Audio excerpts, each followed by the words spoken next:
The Nowata Methodist Church is happy to produce a lot of different content for the edification of Christ's church throughout the world. This daily segment that you're listening to right now corresponds with the Daily Bible Reading Challenge, which is hosted by Christ Church in Moscow, Idaho. If you want to download the list of readings that they publish for yourself or learn more about this challenge, this initiative, go to biblereading.christkirk.com. I'm Jeffrey Rickman. I'm the pastor here in Nowata, and I read from the Berean Standard Bible, which you can also find at berean.bible.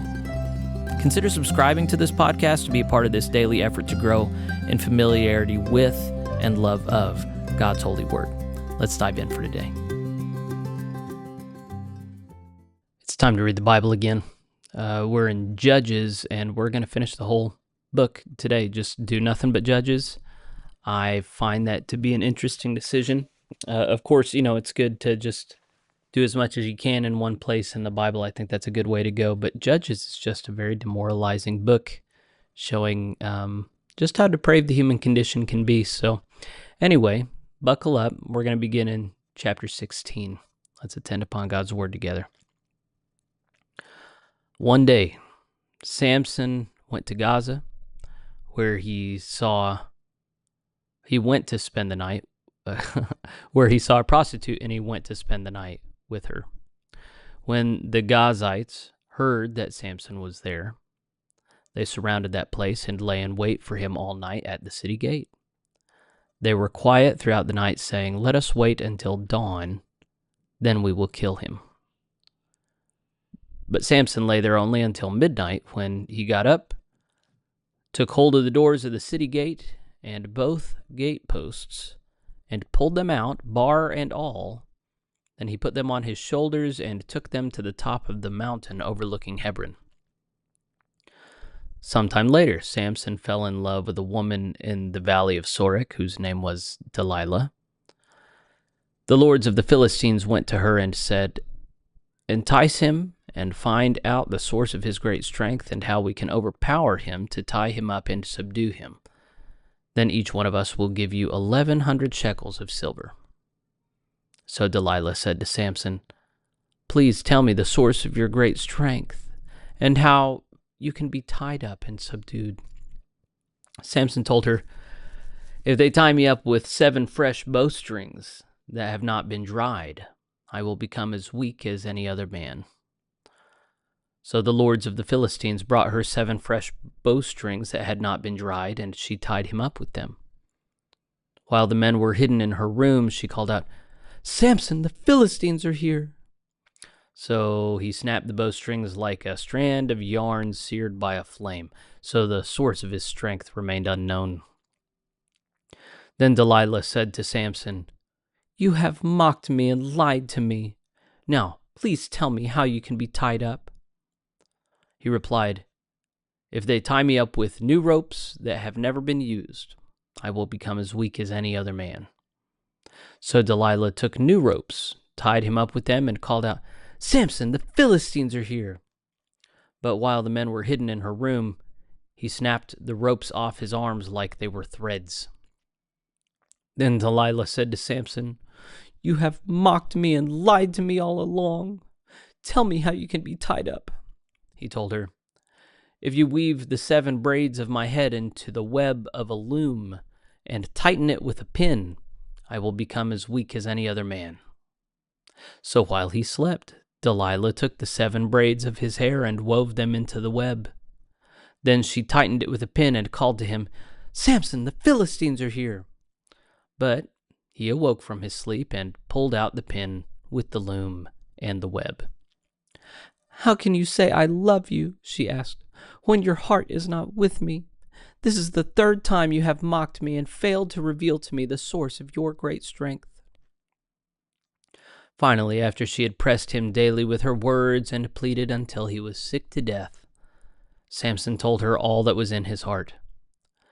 "My hair has never been cut, because I have been a Nazirite to God from my mother's womb. If I am shaved, my strength will leave me, and I will become as weak as any other man." When Delilah realized that he had revealed to her all that was in his heart, she sent this message to the lords of the Philistines: Come up once more, for he has revealed to me all that is in his heart." Then the lords of the Philistines came to her, bringing the money in their hands. And having lulled him to sleep on her lap, she called a man to shave off the 7 braids of his head. In this way she began to subdue him, and his strength left him. And then she called out, "Samson, the Philistines are here." When Samson awoke from his sleep, he thought, "I will escape as I did before and shake myself free." But he did not know that the Lord had departed from him. Then the Philistines seized him, gouged out his eyes, and brought him down to Gaza, where he was bound with bronze shackles and forced to grind grain in the prison. However, the hair of his head began to grow back after it had been shaved. Now the lords of the Philistines gathered together to offer a great sacrifice to their god Dagon. They rejoiced and said, "Our God has delivered Samson, our enemy, into our hands." And when the people saw him, they praised their God, saying, "Our God has delivered into our hands our enemy, who has destroyed our land and multiplied our dead." And while their hearts were merry, they said, "Call for Samson to entertain us." So they called Samson out of the prison to entertain them, and they stationed him between the pillars. Samson said to the servant who held his hand, "Lead me to where I can feel the pillars supporting the temple, so I can lean against them." Now the temple was full of men and women. All the lords of the Philistines were there, and about 3,000 men and women were on the roof watching Samson entertain them. Then Samson called out to the Lord, "O Lord God, please remember me. Strengthen me, O God, just once more, so that with one vengeful blow I may pay back the Philistines for my 2 eyes." And Samson reached out for the 2 central pillars supporting the temple, bracing himself against them with his right hand on one pillar and his left hand on the other. Samson said, "Let me die with the Philistines." Then he pushed with all his might, and the temple fell on the lords and all the people in it. So in his death he killed more than he had killed in his life. Then Samson's brothers and his father's family came down, carried him back, and buried him between Zorah and Eshtaol in the tomb of his father Manoah. And he had judged Israel 20 years. Judges chapter 17. Now a man named Micah from the hill country of Ephraim said to his mother, "The 1,100 shekels of silver that were taken from you, and about which I heard you utter a curse, I have the silver here with me. I took it." Then his mother said, "Blessed be my son by the Lord." And when he had returned the 1,100 shekels of silver to his mother, she said, "I wholly dedicate the silver to the Lord for my son's benefit, to make a graven image and a molten idol. Therefore, I will now return it to you." So he returned the silver to his mother, and she took 200 shekels of silver and gave them to a silversmith, who made them into a graven image and a molten idol. And they were placed in the house of Micah. Now this man, Micah, had a shrine, and he made an ephod and some household idols, and ordained one of his sons as his priest. In those days there was no king in Israel. Everyone did what was right in his own eyes. And there was a young Levite from Bethlehem in Judah, who had been residing within the clan of Judah. This man left the city of Bethlehem in Judah to settle where he could find a place. And as he traveled, he came to Micah's house in the hill country of Ephraim. "Where are you from?" Micah asked him. "I am a Levite from Bethlehem in Judah," he replied, "and I am on my way to settle wherever I can find a place." "Stay with me," Micah said to him, "and be my father and priest, and I will give you 10 shekels of silver per year, a suit of clothes, and your provisions." So the Levite went in and agreed to stay with him, and the young man became like a son to Micah. Micah ordained the Levite, and the young man became his priest and lived in his house. Then Micah said, "Now I know that the Lord will be good to me, because a Levite has become my priest." Judges chapter 18. In those days there was no king in Israel, and the tribe of the Danites was looking for territory to occupy. For up to that time they had not come into an inheritance among the tribes of Israel. So the Danites sent out 5 men from their clans, men of valor from Zorah and Eshtaol, to spy out the land and explore it. "Go and explore the land," they told them. The men entered the hill country of Ephraim and came to the house of Micah, where they spent the night. And while they were near Micah's house, they recognized the voice of the young Levite. So they went over and asked him, "Who brought you here? What are you doing in this place? Why are you here?" "Micah has done this and that for me," he replied, "and he has hired me to be his priest." Then they said to him, "Please inquire of God to determine whether we will have a successful journey." And the priest told them, "Go in peace. The Lord is watching over your journey." So the 5 men departed and came to Laish, where they saw that the people were living securely, like the Sidonians, tranquil and unsuspecting. There was nothing lacking in the land and no oppressive ruler. And they were far away from the Sidonians and had no alliance with anyone. When the men returned to Zorah and Eshtaol, their brothers asked them, "What did you find?" They answered, "Come on, let us go up against them, for we have seen the land, and it is very good. Why would you fail to act? Do not hesitate to go there and take possession of the land. When you enter, you will come to an unsuspecting people and a spacious land, for God has delivered it into your hand. It is a place where nothing on earth is lacking." So 600 Danites departed from Zorah and Eshtaol armed with weapons of war. They went up and camped at Kiriath Jearim in Judah. That is why the place west of Kiriath Jearim is called Mahanedan to this day. And from there they traveled to the hill country of Ephraim and came to Micah's house. Then the 5 men who had gone to spy out the land of Laish said to their brothers, "Did you know that one of these houses has an ephod, household gods, a graven image, and a molten idol? Now think about what you should do." So they turned aside there and went to the home of the young Levite, the house of Micah, and greeted him. The 600 Danites stood at the entrance of the gate, armed with their weapons of war. And the 5 men who had gone out to spy the land went inside and took the graven image, the ephod, the household gods, and the molten idol, while the priest stood at the entrance of the gate with the 600 armed men. When they entered Micah's house and took the graven image, the ephod, the household idols, and the molten idol, the priest said to them, "What are you doing?" "Be quiet," they told him. "Put your hand over your mouth and come with us and be a father and a priest to us.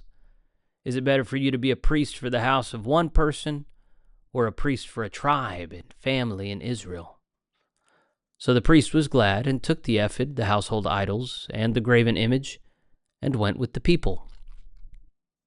Putting their small children, their livestock, and their possessions in front of them, they turned and departed. After they were some distance from Micah's house, the men in the houses near Micah's house mobilized and overtook the Danites.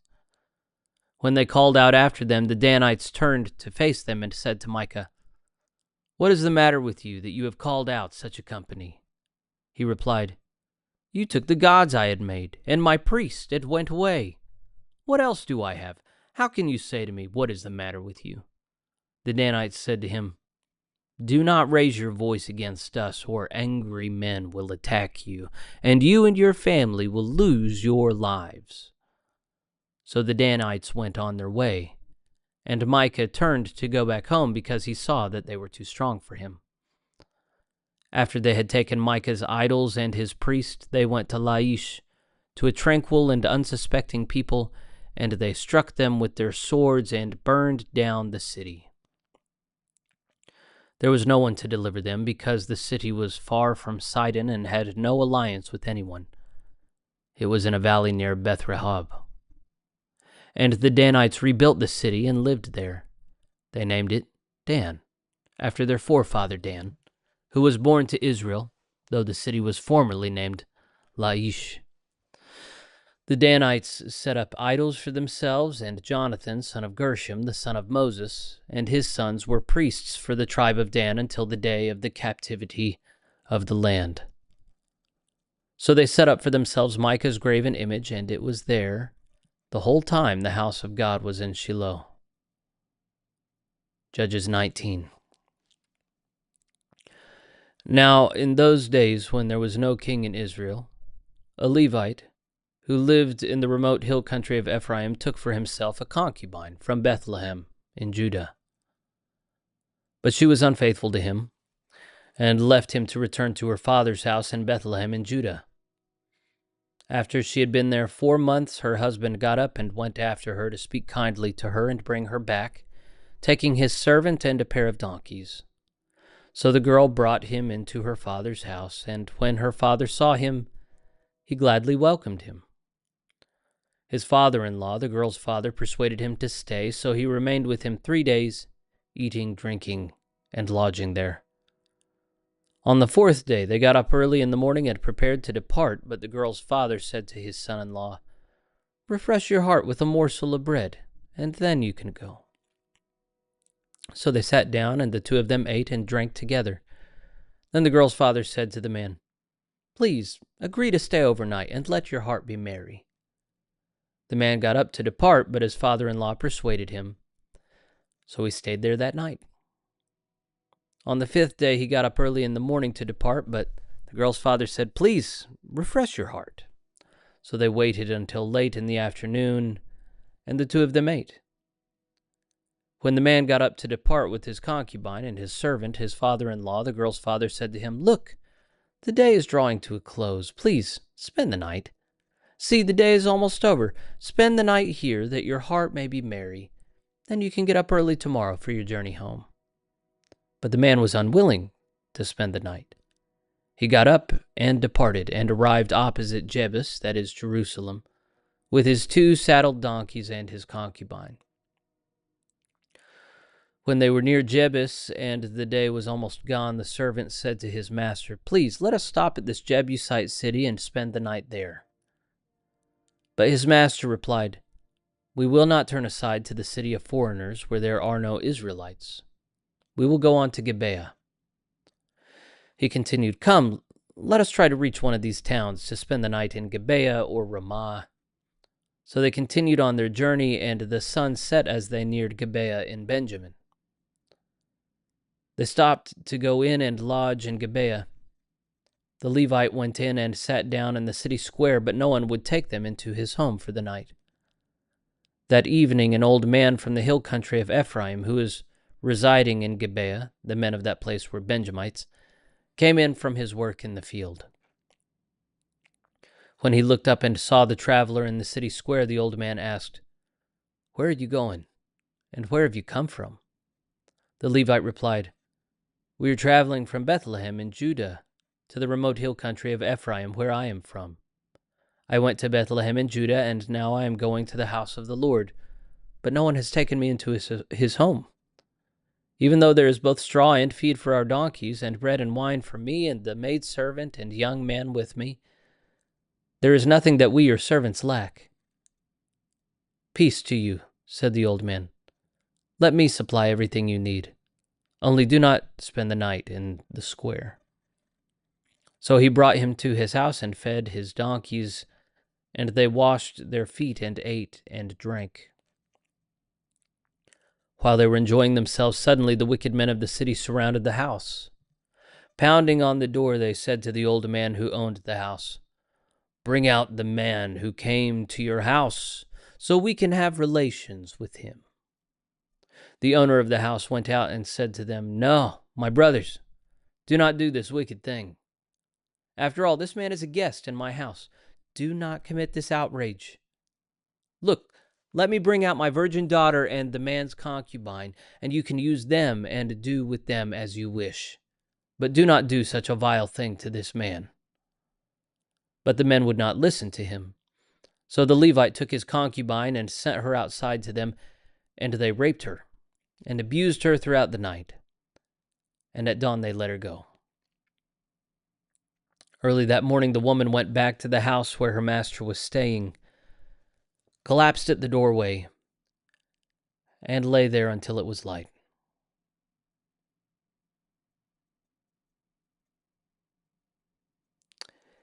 In the morning, when her master got up and opened the doors of the house to go out on his journey, there was his concubine collapsed in the doorway of the house, with her hands on the threshold. "Get up," he told her. "Let us go." But there was no response. So the man put her on his donkey and set out for home.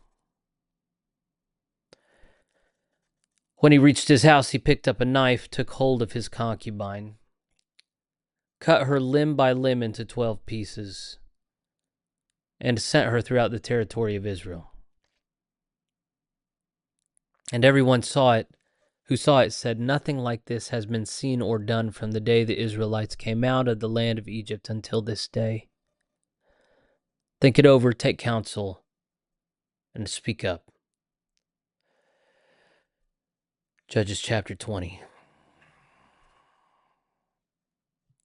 Then all the Israelites from Dan to Beersheba and from the land of Gilead came out, and the congregation assembled as one man before the Lord at Mizpah. The leaders of all the people and all the tribes of Israel presented themselves in the assembly of God's people, 400,000 men on foot, armed with swords. Meanwhile, the Benjamites heard that the Israelites had gone up to Mizpah, and the Israelites asked, "Tell us, how did this wicked thing happen?" So the Levite, the husband of the murdered woman, answered, "I and my concubine came to Gibeah in Benjamin to spend the night. And during the night the men of Gibeah rose up against me and surrounded the house. They intended to kill me, but they abused my concubine, and she died. Then I took my concubine, cut her into pieces, and sent her throughout the land of Israel's inheritance, because they had committed a lewd and disgraceful act in Israel. Behold, all you Israelites, give your advice and verdict here and now." Then all the people stood as one man and said, "Not one of us will return to his tent or to his house. Now this is what we will do to Gibeah. We will go against it as the lot dictates. We will take 10 men out of every 100 from all the tribes of Israel, and 100 out of every 1,000, and 1,000 out of every 10,000, to supply provisions for the army when they go to Gibeah in Benjamin, to punish them for the atrocity they have committed in Israel." So all the men of Israel gathered as one man, united against the city.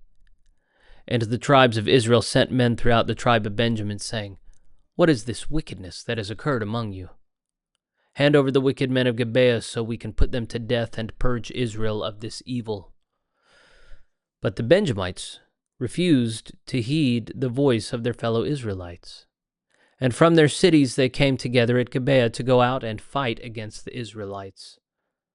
On that day the Benjamites mobilized 26,000 swordsmen from their cities, in addition to 700 select men of Gibeah.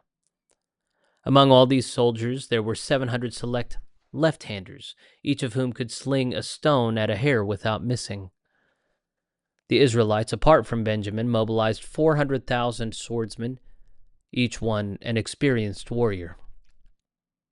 The Israelites set out, went up to Bethel, and inquired of God, "Who of us shall go up first to fight against the Benjamites?" "Judah will be first," the Lord replied. The next morning the Israelites set out and camped near Gibeah, and the men of Israel went out to fight against Benjamin and took up their battle positions at Gibeah. And the Benjamites came out of Gibeah and cut down 22,000 Israelites on the battlefield that day. But the Israelite army took courage and again took their battle positions in the same place where they had arrayed themselves on the first day. They went up and wept before the Lord until evening, inquiring of him, "Should we again draw near for battle against our brothers the Benjamites?" And the Lord answered, "Go up against them." On the second day the Israelites advanced against the Benjamites. That same day the Benjamites came out against them from Gibeah and cut down another 18,000 Israelites, all of them armed with swords. Then the Israelites, all the people, went up to Bethel, where they sat weeping before the Lord. That day they fasted until evening and presented burnt offerings and peace offerings to the Lord. And the Israelites inquired of the Lord. In those days the ark of the covenant of God was there, and Phinehas, son of Eleazar, the son of Aaron, served before it. The Israelites asked, "Should we again go out to battle against our brothers, the Benjamites, or should we stop?" The Lord answered, "Fight, for tomorrow I will deliver them into your hand." So Israel set up an ambush around Gibeah. On the third day the Israelites went up against the Benjamites and arrayed themselves against Gibeah as they had done before. The Benjamites came out against them and were drawn away from the city. They began to attack the people as before, killing about 30 men of Israel in the fields and on the roads, one of which led up to Bethel and the other to Gibeah. "We are defeating them as before," said the Benjamites. But the Israelites said, "Let us retreat and draw them away from the city onto the roads." So all the men of Israel got up from their places and arrayed themselves at Baal Tamar, and the Israelites in ambush charged from their positions west of Gibeah. Then 10,000 select men from all Israel made a frontal assault against Gibeah, and the battle was fierce. But the Benjamites did not realize that disaster was upon them. The Lord defeated Benjamin in the presence of Israel, and on that day the Israelites slaughtered 25,100 Benjamites, all armed with swords. Then the Benjamites realized they had been defeated. Now the men of Israel had retreated before Benjamin because they were relying on the ambush they had set against Gibeah. The men in ambush rushed suddenly against Gibeah. They advanced and put the whole city to the sword. The men of Israel had arranged a signal with the men in ambush. When they sent up a great cloud of smoke from the city, the men of Israel would turn in the battle. When the Benjamites had begun to strike them down, killing about 30 men of Israel, they said, "They are defeated before us, as in the first battle." But when the column of smoke began to go up from the city, the Benjamites looked behind them and saw the whole city going up in smoke. Then the men of Israel turned back on them, and the men of Benjamin were terrified when they realized that disaster had come upon them. So they fled before the men of Israel toward the wilderness, but the battle overtook them, and the men coming out of the city struck them down there. They surrounded the Benjamites, pursued them, and easily overtook them in the vicinity of Gibeah on the east. And 18,000 Benjamites fell, all men of valor. Then the Benjamites turned and fled toward the wilderness to the rock of Rimmon, and Israel cut down 5,000 men on the roads. And they overtook them at Gidom, and struck down 2,000 more. That day 25,000 Benjamite swordsmen fell, all men of valor. But 600 men turned and fled into the wilderness to the rock of Rimmon, where they stayed 4 months. And the men of Israel turned back against the other Benjamites and put to the sword all the cities, including the animals and everything else they found. And they burned down all the cities in their path. Final chapter, Judges chapter 21.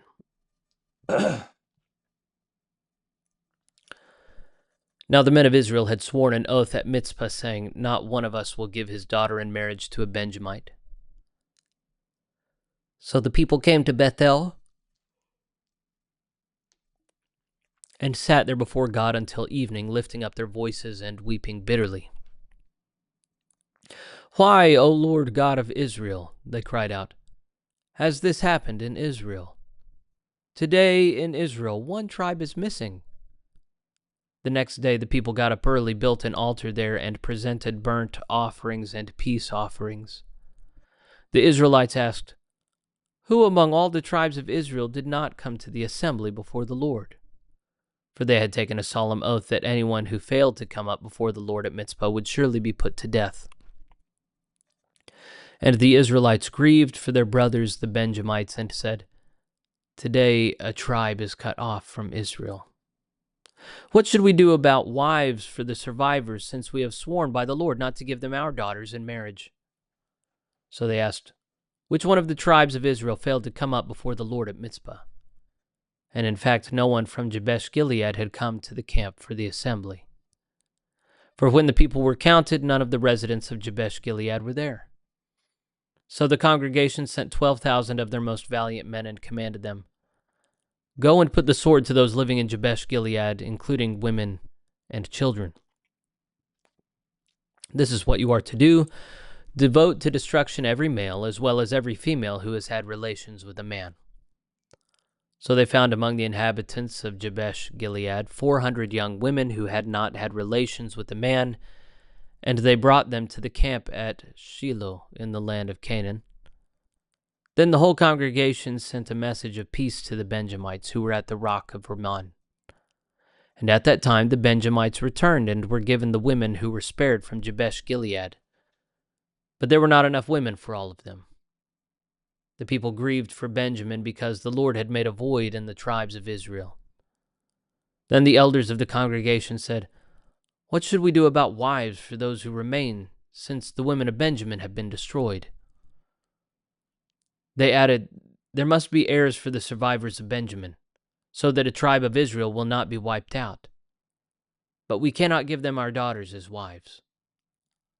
For the Israelites had sworn, "Cursed is he who gives a wife to a Benjamite."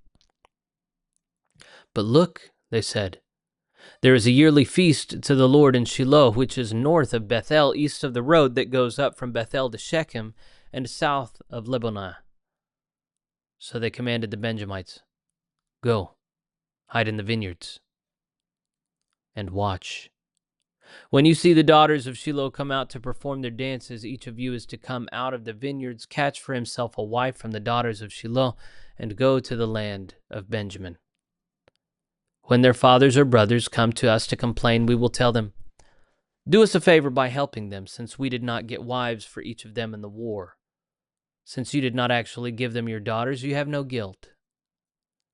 The Benjamites did as instructed and carried away the number of women they needed from the dancers they caught. They went back to their own inheritance, rebuilt their cities, and settled in them. And at that time each of the Israelites returned from there to his own tribe and clan, each to his own inheritance. In those days there was no king in Israel. Everyone did what was right in his own eyes."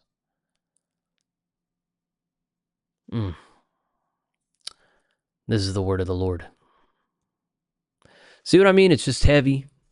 It's just gross. It's just a very different culture from what we have today. But, in the 20th century, we saw a lot of raw stuff happen. We wanted to imagine that we had evolved as a species, and it turns out we haven't. We hadn't. Humans can still be very inhumane to one another, especially whenever we're more closely related. And so this is one of the things that the Bible requires that we deal with, and so we need to deal with it. It's obviously really depraved and gross, but there's depraved, gross stuff happening in the world today, and even in our midst, we just don't care to see it. So anyway, as much as this story disturbs us, we should be disturbed with the depravity of this world and in our own hearts. So anyway, I'm a preacher. Let me preach. That'll be the end for today. I'll see you tomorrow. God bless you.